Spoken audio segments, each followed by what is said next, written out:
Hello and welcome to this week's video. Months or even years, I know it's been a long time. Apologies. Life gets in the way, as someone once famously said. So here we have on the lathe a piece of beech. It's been used in several demos. It's had a few treatments and now it's going to get a complete treatment all of its own and finished. Who believes me?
Supper coming!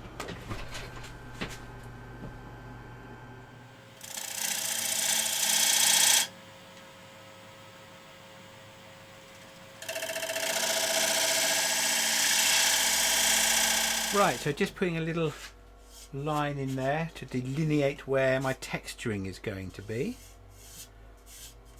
And then we need one more. You do need to brace yourself. I'll go on the overhead for this so that when you put the tool in, it's not just going to skip and take off.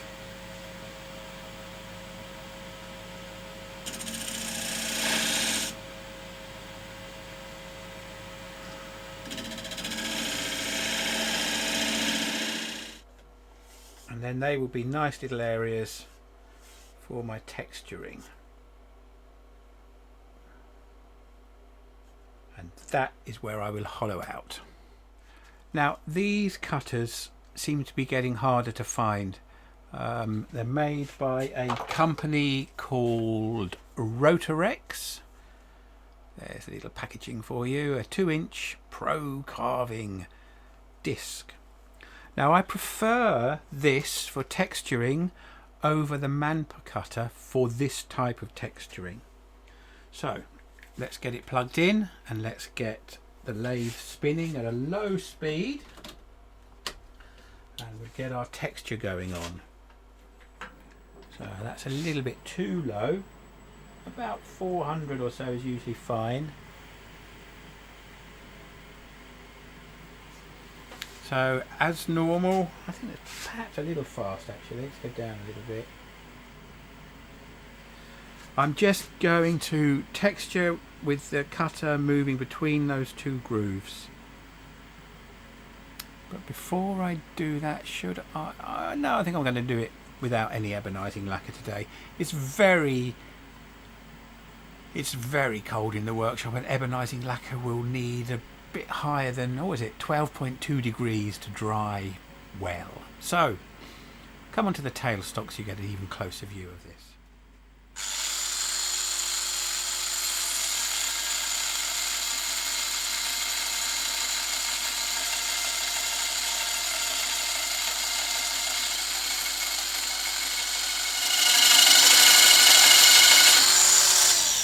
Now I'm looking, if I go into the overhead camera, I'm looking here at that groove. I know it's hard to see on there, and there's the texture just got to the edge of that.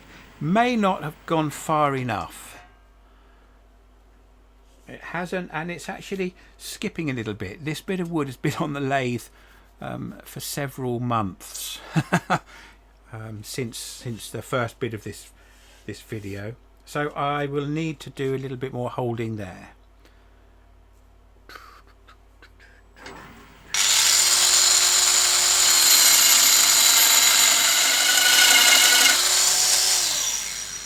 Hopefully that will have done a better job.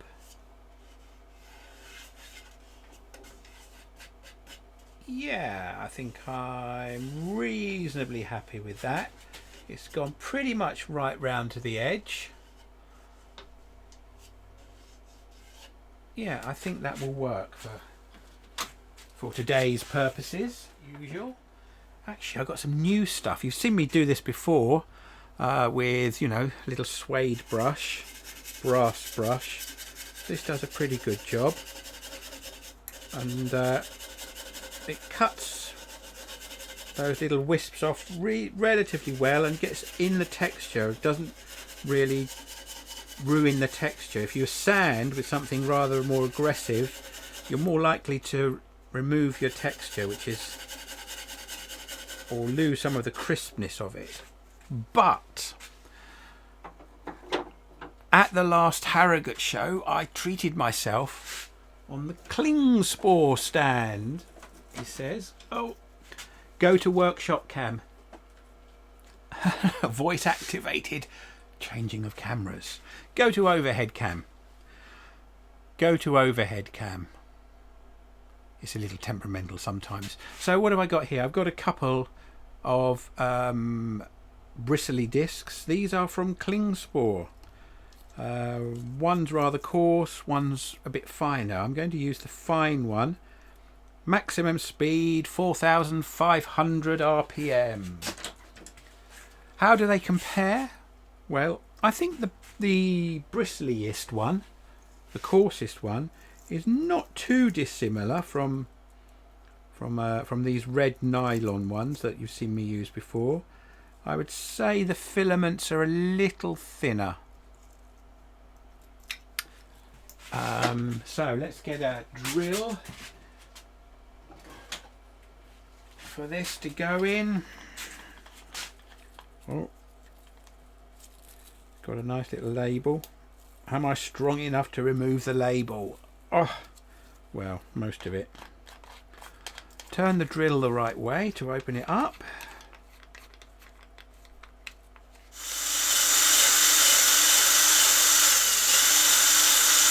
I'm not doing it at great speed and not with much force, because I want to keep the texture. I don't want to obliterate it. I've actually just noticed I've gone right over that area there. I want that to be plain.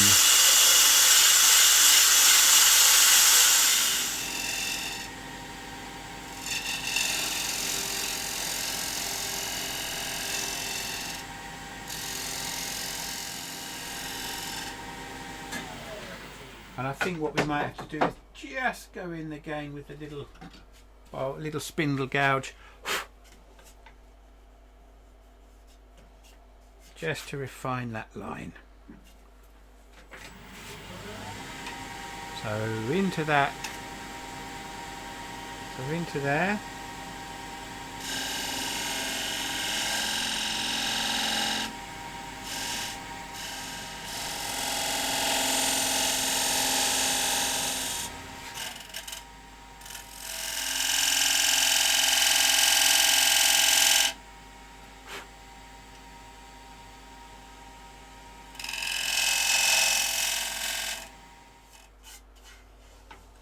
Right, good enough.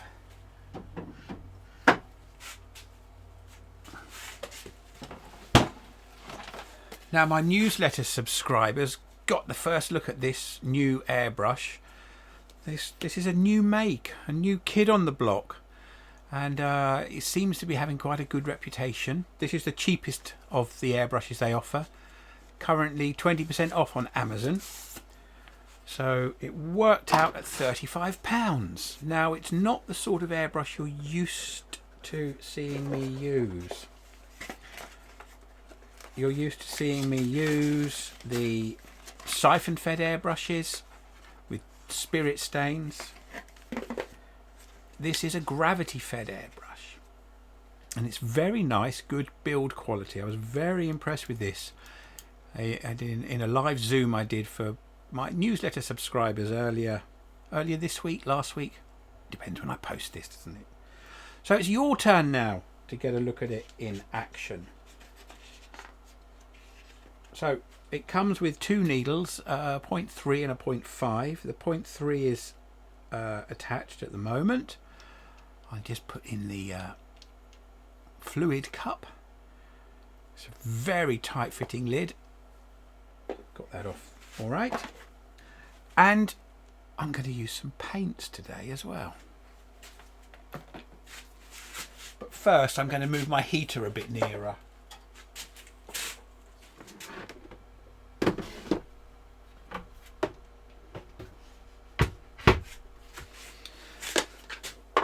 So these are ready mixed airbrush paints from a company called Vallejo.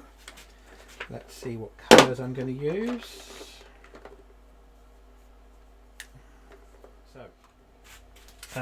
Let's see. So just going to put a few drops of colour in, and I'm going to do this, start off with a bit of yellow. So give it a bit of a shake. Now this could be thinned down a little, but I'm going to put it through neat. Let's just get the lid off. And I'm going to put just a few drops in. It doesn't need much.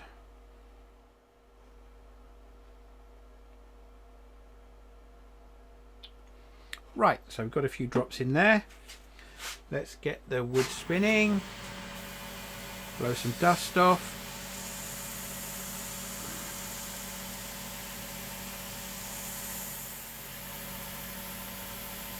And get some paint on.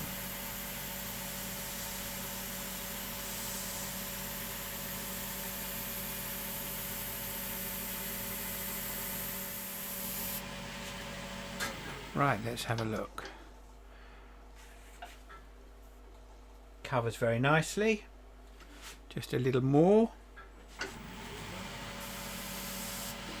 And I want to go up into here.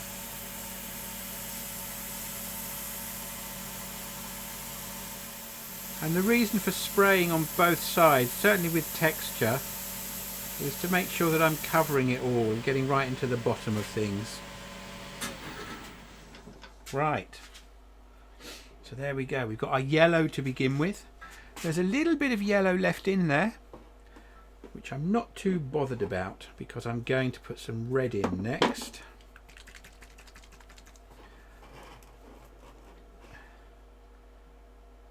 few drops in there.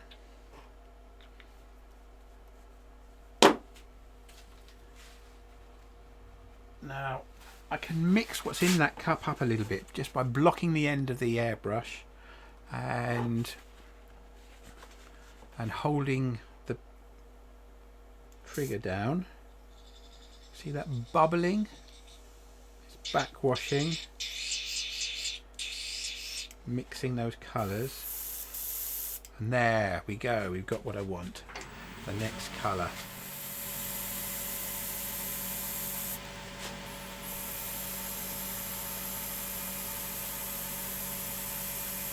Now it always looks lovely when it's spinning, but the moment of truth is when you turn it off. Yes, there we go, we've got a nice gradient effect, which is what I wanted, and quite a bit of paint left in the pot.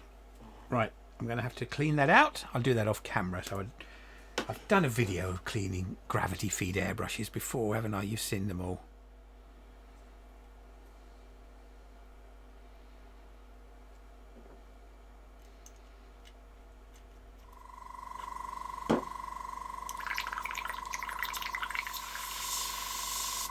Right, that's perfectly clean.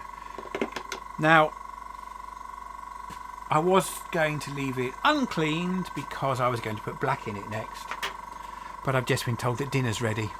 See you in a bit. Yes, I'm back. That was a hastily eaten dinner, or supper as we call it in our house. Aren't we posh? Clean or dry the airbrush out. Right, go onto the overhead and we put the final colour that I'm going to use, which is a bit of black. Going very simple, classic colours choices that I use a lot, just to have this airbrush out and having a go.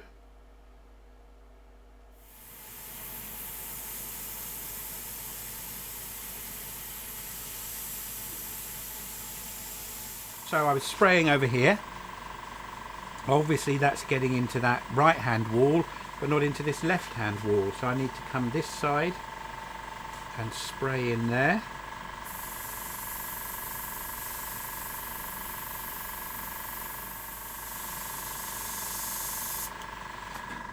And that has pretty much done what I wanted it to, and it's part of the reason this airbrush, what I noticed about it was the spray, the width of the spray pattern.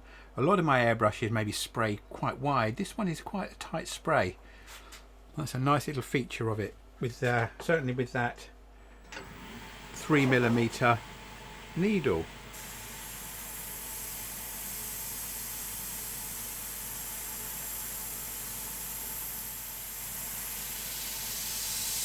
And again, I'll need to spray on both sides so I get that groove covered evenly.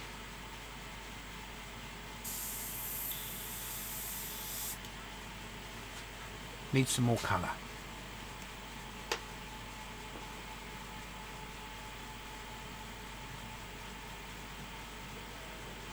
Five more drops added. Again, like I said, it could be thinned down a little bit with some airbrush reducer.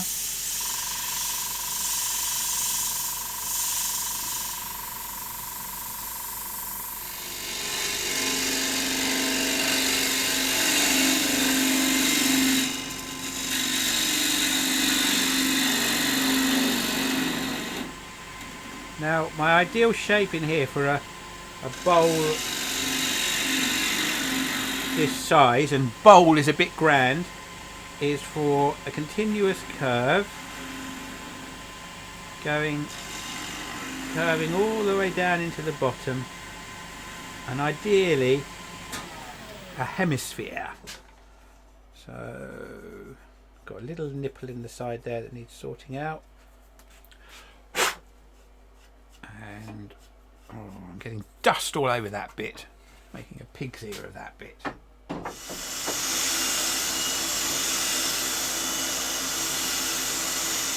Right, usual treatment on the inside. Now I would normally put some lacquer on that rim, but it's too cold for the lacquer to really work. And I have remembered a bit of an error, which I'm not going to mention. See if anyone notices it and puts it in the comments.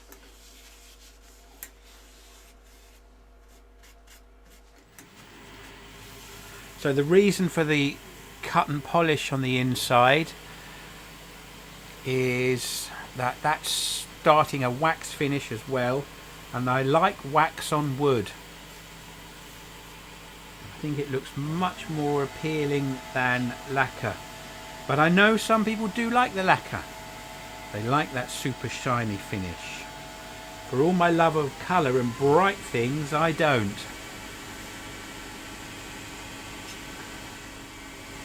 Now while it's spinning, you're probably noticing there's a little line in the rim here, and I'm hoping that's just some dust. Right, so once your cloth is coming off clean, a bit overexposed there, a bit overexposed on that one as well, but once it's coming off clean, you know you've got all the grit off. Now, a way to get rid of all that dust, turn up the speed, use your paper towel, run it across. You can see that going. Is that line going to go? It's not. So that might need a little bit more paint. But that's not something I'm going to do right now. What is it? It's something I think I think I probably should do it now. Can you see what I've done here? Sanding hose. But should I let that put me off finishing it? Or finishing the video? No, I'll tidy it up later. Let's have a closer look at it, shall we? Let's get the chuck off. I'll keep it in the chuck so I can tighten up or true up if it needs it, and maybe fix the mistake, if any of you noticed what it was. Bit out of practice doing all this. Get the chuck off. There we go. Chuck off.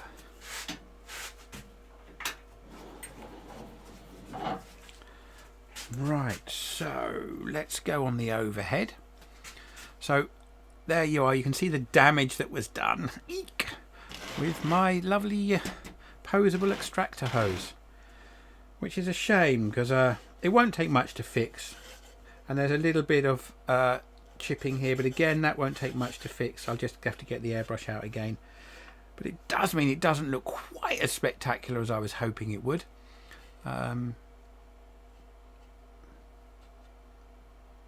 I really should finish that off properly, shouldn't I? Oh, all right, you talked me into it. 1, 2, 3, 4 drops of yellow.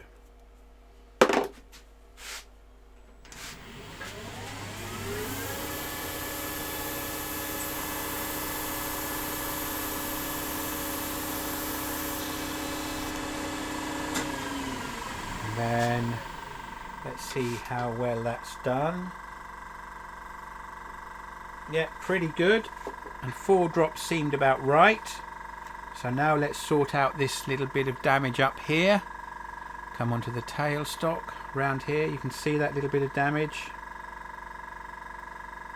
1, 2, 3, 4, 5, and one big one. Now really you want your paint in the cup to be a little runnier than that. You can see how it's staying at the edge. You really want that to be sort of sliding down the edge, but this is just a little bit of touching up that's needed. I think it's going to be fine.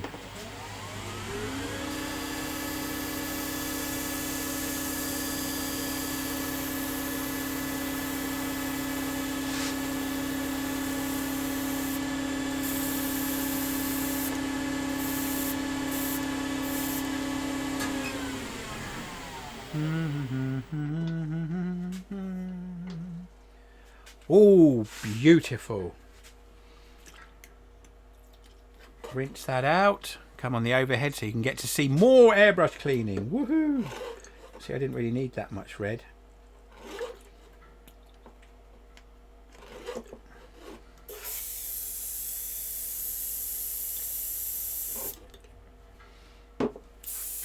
Blow that water out while I shake up the black.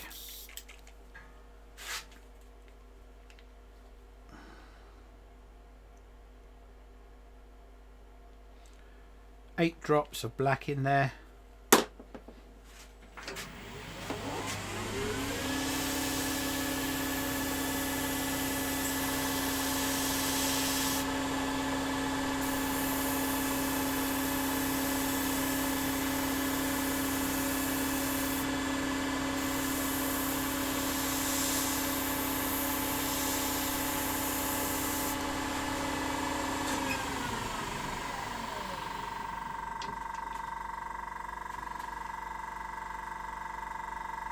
Good as new. Slight hint of overspray there. Gives it a nice little golden glowingy sheen, I think. Now the black. I'll take a bit more cleaning out. Nice having this plastic tray for me to be a bit messy in. So I've kept the airbrushing pretty much in real time, because I do often sometimes go on about, oh, you know, if you're doing it with an airbrush, a gravity fed one, and you have to keep stopping and changing colours, it can be a bit time consuming. And if you work out the way that you want your order of colours to go on, then, you know, move from light to darker and then to black, you probably don't have to do an awful lot of cleaning out. Go to workshop cam. Go to workshop cam. Thank you, voice activated program. You might think, oh, why are you keeping it on the chuck then? You'd finished it. Well, I'm going to have to get rid of that orange little glow there. But I really am out of time, out of shed time now. So there we go. Look at that. Isn't that gorgeous? 3 colours. And another reason for keeping it in the chuck is messy fingerprints on the back. I need to refinish the back. But that's not far off where I want it to be. And to be honest, I quite like it without a lacquer finish on. Yes. Let's do a little bit of weightlifting so you can see it. Yeah, I really like that. It's a bit simple. Maybe the videos will get a little bit more complicated and messy as the year goes on. But before I finish, it was great fun. I mentioned showing the airbrush wherever I've put it, that Gaahleri airbrush, in a Zoom meeting. Well, if you don't know, I do have a newsletter that comes out usually monthly, with details of what I'm up to and woodturning events that are taking place.